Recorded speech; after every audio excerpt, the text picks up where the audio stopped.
Good morning, everybody, and welcome to the Rangers Review morning briefing for Tuesday, the 12th of April. I'm Derek Clark, and I'm joined this morning by Jonny McFarlane. How are we getting on, Jonny? Very good, Derek. Looking forward to another morning discussing Rangers. As always, before we do that, just a bit of housekeeping. As ever, folks, if you're watching us on YouTube, if you hit that subscribe button, it means that you'll never miss a video when we go live.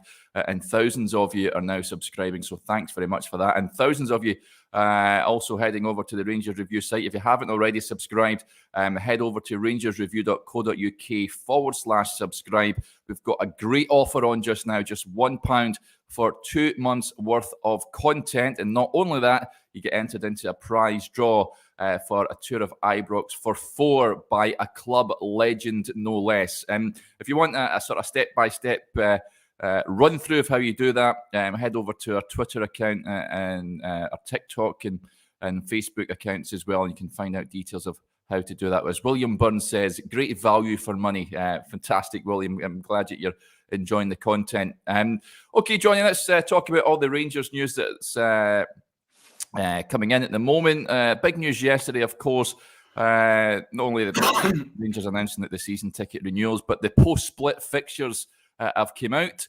And I'll give you a quick rundown of who Rangers will be playing in their final 5 games of the season. They'll face Motherwell at Fir Park on Sunday, April the 24th at 12 noon. Celtic travel to Dingwall later on that afternoon. Then the Old Firm derby, the last one of the season in the league, Sunday the 1st of May, as expected, a 12 noon kickoff at Parkhead. And then Dundee United are the visitors to Ibrox the week after that on Sunday the 8th of May, a 3 p.m. kickoff there before Ross County come to Ibrox on the Wednesday, 7:45 p.m. kickoff. And then the final game of the season, Rangers will travel to Tynecastle to take on the Hearts on the Sunday 12:15 kickoff on that afternoon. Just a reaction, Jonny, to the fixture. I think the league. We're very. It's going to take a monumental collapse by Celtic for Rangers to retain their title. But what's your feeling on the fixtures? Yeah, I think pretty much as expected. We thought that the Celtic game would be very, very, very early on, and it has been. I thought it would probably be the first fixture, but I think given what's happened in the league, they've been able to push it back one with less concern about it being some sort of title decider that's going to be a complete powder keg. The league isn't completely done, Derek. That's not accurate. It's not over till it's over. We've seen collapses in the past, but I think anyone who saw Celtic demolishing St Johnstone 7-0 would probably concede that they are set up in a way that allows them to demolish lower league, lower quality Premiership sides, and they just don't struggle to break teams down that sit in the low block against them. They tear them apart. So, against the teams they've still got to play, Ross County will be a difficult one for them. Dundee United will be a difficult one for them, but the idea that they'll drop that amount of points, I don't think it's realistic. So, the league is, for me, really not the priority anymore. I think it's time to focus on the Europa League. They've got an unbelievable opportunity on Thursday night. If you told us this was going to be the case at the start of the season, to snap your hand off, beating Braga to get to the semi-final of the Europa League, that is enormous.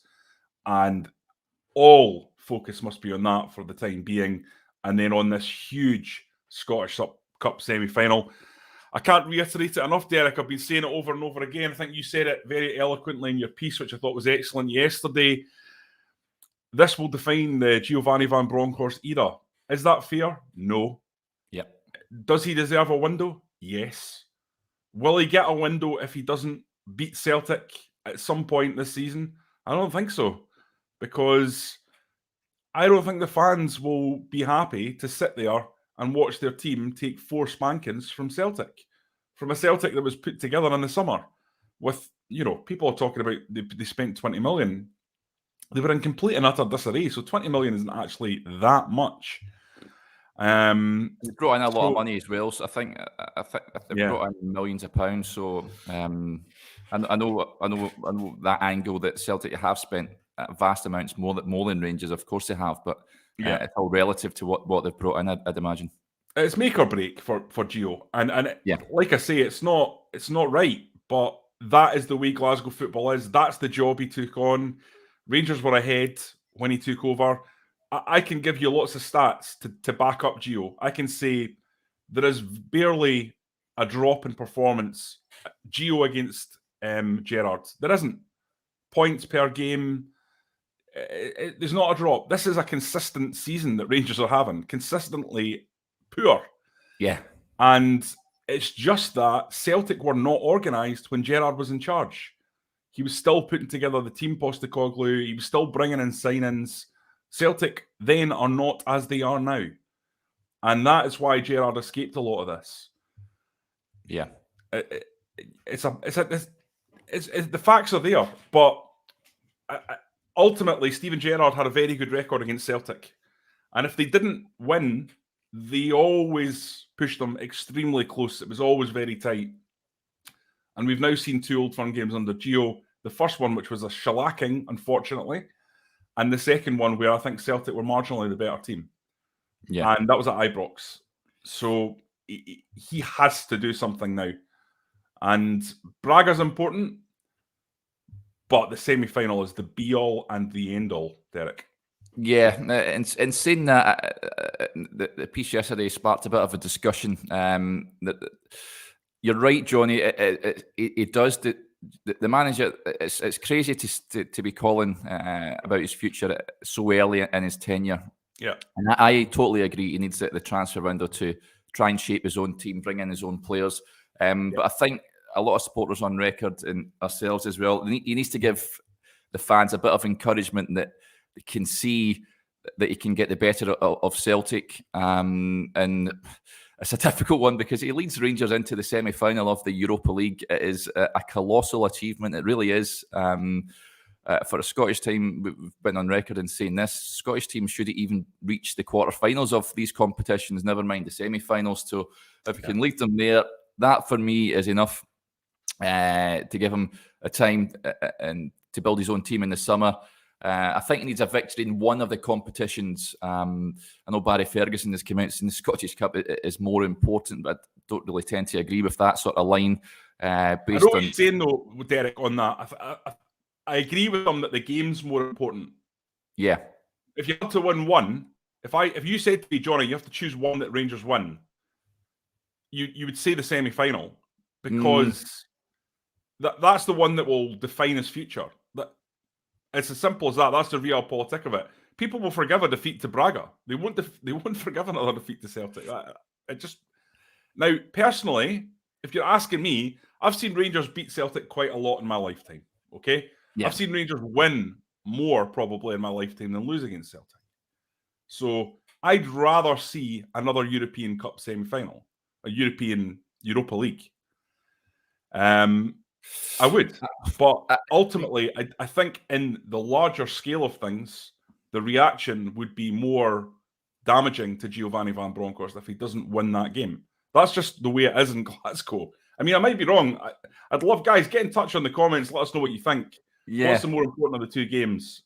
As I say, I would prefer to see Rangers go through in the Europa League, because I think the semi-final would be absolutely huge. You never know what can happen. Imagine getting to Seville. Oh my goodness me. That would be incredible. Getting ahead of yourself there, Johnny, I think. But, I know. Atalanta or Leipzig, I mean, easy. Just on that one about the lack of faith. Yes. It's not about faith, mate. Sorry, buddy. It's not about faith. It's about evidence. It's about what you see with your eyes. I think Giovanni Van Bronckhorst has done some good things, and other things haven't really worked. And there's a lot of people that they don't need to go on faith, because there's evidence there. Just to think that he's going to be able to build a team that will be completely different, I don't necessarily think that's fair. I think there's enough water under the bridge to make a judgment call on Giovanni Van Bronckhorst's tenure. at the end of this month. There definitely will be. Personally, I would give Giovanni Van Bronckhorst the summer. I think he deserves the summer. I think what we're talking about here is the larger pressure in Glasgow. Yeah. And we've seen the pressure build, and this is before any of these games have taken place. I think, CGM there, who's always a really, really good commenter on the videos and always has good things to say. He's saying Gio hasn't helped himself with some of the stuff he said, some of the teams and subs he's made. I totally agree with that. I think he's done some great stuff with subs. And I think he's had games where he's changed games with tactics. But at the same time, he's also had bad moments. I mean, what he said about Aaron Ramsey, the fact that he left Aaron Ramsey out in Braga, like St Mirren wasn't the game to play Aaron Ramsey, it was Braga. I didn't really understand that, mate. I don't know if... But obviously, he's working with them every day. He must know if he's ready to play more than any of us. And perhaps he's thinking, I'd rather have a fit and firing Aaron Ramsey for the return leg. He may have felt that he had enough in the tank over in Braga to get a result, and then use him against St Mirren, of course, and then Braga on Thursday. I mean, we'll find out if he's in the starting lineup on Thursday night. I'd imagine that he will be. Yeah, because he got 45 minutes. Yeah. So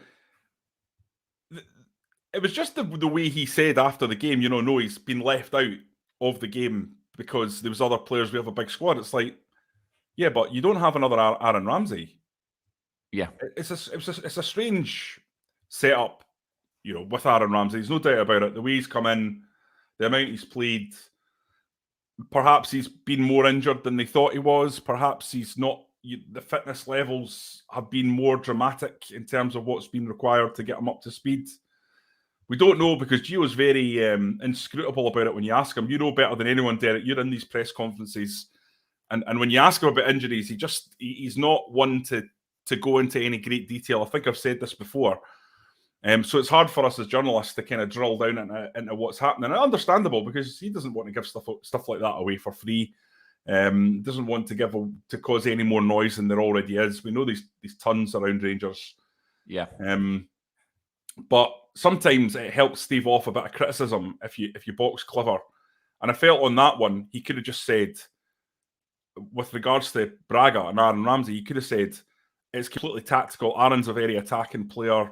I want him to have a really, really strong base in the midfield. We always had him on the bench if we needed him, but I never felt that the game was in a state that I needed to bring him on. And then you say, but we will need him in the return leg now. And that's how you frame it. And I think if he'd framed it like that, there wouldn't be an issue. Yeah, there's a good point coming in here, Johnny, from Gary Gray. He says, Gio's picked up a team at the end of its cycle. There are a few square pegs playing in round holes at the moment. He at least needs a couple of transfer windows to get it right. Now, that is a sensible view, I think, from Gary here. I totally agree. I think everyone's in agreement. A number of players will be moved on in the summer. Mm-hmm. Rangers need to undergo a bit of surgery in all departments, I think. And Giovanni Van Bronckhorst, just unfortunate, I think he's come in with a number of players at the end of the cycle. Do you go along with that? Again, it sort of goes along with what we are saying pretty much, isn't it? That he deserves to bring in his own players, but he does have to give supporters something. There are a few undecided. There's some supporters I spoke to in Braga. It's almost 50-50 at the moment, Johnny. Some are backing him and blaming the players and recruitment and what have you. Some feel that he should be doing more. Yeah, that's my impression too, Derek. And, we've got fan writers on the website, and Stevie Clifford, I think, has been quite open, for example, that he's undecided, that he feels like the jury's out, and it's up to Gio to go and get the results. And that's what I hear when I speak to Rangers fans at the end of the day. Yeah. What I think Rangers really, really lack is a top-class right winger. And until you see this system with a top-class right winger, I don't think you're really going to get a proper sense of how it should function. Yeah. They went out and they got Amad Diallo, £37 million player. Manchester United have huge hopes for him. Extremely quick, extremely skillful. But the physical profile of the lad, I mean, I took one look at him and thought, right, well, he'll need to be one hell of a player. And that's how it turned out. I saw that in the first game against Ross County. Obviously, he scores after 5 minutes, and he's a tricky little player. But you're thinking to yourself, Scotland, dodgy pitches. Okay. He doesn't look like he's got an appetite for the battle. Is this going to work? I think that should have been highlighted prior. Now, maybe Ross Wilson thought, roll the dice on this one. Talented young player from Man United. It's quality, it's sheer quality will see him through. But Derek, I said it on this video. I said it very early. Game 1, game 2, this is not going to work. I think I said it after the Old Firm game. I just said, he's just not going to. This is not a development squad. This is what this player looks like. He needs a development squad. Extremely skilled, but got a long way to go. And this is not the club. Johnny, do you think? I mean, it's another one of these Premier League development loans, and they don't necessarily work, do they? We've seen Shiojo, Ejaria was another one that came up for a spell. Yeah, okay, but then Ryan Kent, and listen, Ejaria, I had a big argument about this in my former job with loan spells someone on the desk once. I thought Obi Ejaria was actually pretty good for Rangers. Somebody wrote that he was a flop, I think, and I was like, what? A flop? What? Played 28 games. He scored a beauty in Ufa, I remember. And he was excellent in Ufa. And listen, he's actually one of the best players in the Championship now. I was speaking to Mark Warburton about him last time I spoke to Mark Warburton, and he was saying that he's been terrific since he went down there. I think, is he at Reading? Is that right? That's right. Yeah. But he's doing very well. But he I think he did a job, but ultimately decided he wanted to go back or go and loan somewhere else. Yeah, didn't like the physicality, and that was ultimately what made them decide to go back down to the Championship. But he's been decent in terms of the right winger, Derek. That's been a big miss. The fact that transfer didn't work. Actually, that was the key transfer of the winter window. They had to get that right. It wasn't really Aaron Ramsey. That was kind of the cherry on top. The right winger was the one that did need to work. We obviously don't know the ins and outs, who they tried to get, who fell through, what the money situation was. Rangers have quite rightly been wise about spending their money during COVID. They couldn't go out and throw money about. Rangers don't have loads of money to throw about. They're trying to operate the business in a sensible way. Whatever money they do spend, it has to be generated through the club. Yeah. And that's why they're doing things like Managerials and things like that, which sometimes are unpopular with the fans, but it's ultimately it's about trying to generate enough cash to be able to go out and spend on players. That's always what it's about. I think they'll have to do much better in terms of their hit rate on recruitment when it comes to the summer, whoever's in charge, because you look across the city, it's just ridiculous, the level of quality they've got in for the money they've spent. The bang for the buck they've got. Every single one of the players he's bought, with the exception of James McCarthy, who was a free transfer, has provided them something. Yeah. And Rangers' hit rate in the last 4 years has been hit and miss. Especially, I would say, unfortunately for Ross Wilson, since he came in, it's not been great. There's been some, listen, you've got to be fair and say there's been some excellent signings. I think Yanis Hadji is going to be a very, very good signing, for example, and there's a few others. And he's tied up certain players on good contracts, people like Leon King. But there's also been very few that have come in that have actually become first-team starters. There's been an awful lot of Scott Wright types, Jack Simpson types, who have come in as rolls of the dice to see if they'll make it, and they haven't really added much. Is that fair? Yeah, I totally agree. Rangers need players to come in, first-teamers, if you like, players that come in and not project players, Johnny. I think that really need to up the quality in the summer. There's no question. A couple of comments coming in talking about that right wing situation that has been a problem for Rangers all season. There's no question about it. I think when Scott Wright scored that beauty against Livingston on the opening day of the season. You're thinking, okay, he could be the answer, but unfortunately it didn't materialise. Hadji, of course, get injured. And they've just not had someone out on that right-hand side, which has been a big problem for them. But listen, I think all the forward players, and we've touched on this, we've spoke about it heavily, they haven't contributed enough in terms of goals and assists this season. And that's why Rangers are lagging behind in the league. Just before we go, Borna Barisic, we touched on him a little bit yesterday, Johnny, but he was much better against St Mirren on Sunday. Does he come into your thinking for Thursday night now? If he can produce a performance like that, like the Borna Barisic, we all know how he can play. Would you be tempted to play him? Because I mean, no one delivers a ball over on that left-hand side quite like him. Oh, you've got mute on. You've got mute on. Let me unmute. Sorry, guys. I've had this cough for like 3 months. So ever since I had COVID in December, I've had a cough, which really affects me on these videos because I just feel like I'm constantly coughing. So I've now taken to muting, coughing, and then unmuting. And what's happening is I'm forgetting to unmute half the time, which is sorry, dreadful. Sorry, the question again, Derek, was who should play? I would play I would play Borna Barisic. Yeah, I honestly would, and people might be going, "Wow, what?" Based on one game, I would, because the difference in quality into the box from Borna Barisic is enormous. It's absolutely enormous. Yeah, and Rangers need goals. Bassey is, I think, very, very valuable in the back four because of his lightning pace and his physicality in a lot of these games. But what he doesn't have is that absolutely deadly left foot. And given how well Borna played, I think I would want to just keep on that Borna train. And I would just get him in. You've got Tavernier on one side, Borna on the other. Yeah. Listen, I think if Borna's at his best, he's better than Bassey. Right? That's the truth. The reason Bassey's in is because Borna's been all over the place. Yeah, he's for 6 months. Yeah. But was anyone thinking that Bassey was better than Borna last season? You know, we're talking about a guy who is regularly in the top 3 or 4 players in the Premiership for the last 2 years.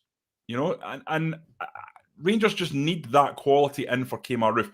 Kemar Roofe without service is nothing. Yeah. You need to get the ball in for him. So I would go for it. It's a gamble. Bassey has a lot. I like the player. As I say, defensively, he gives you so much. But no, I would go for Borna Barisic in a game that you need to win.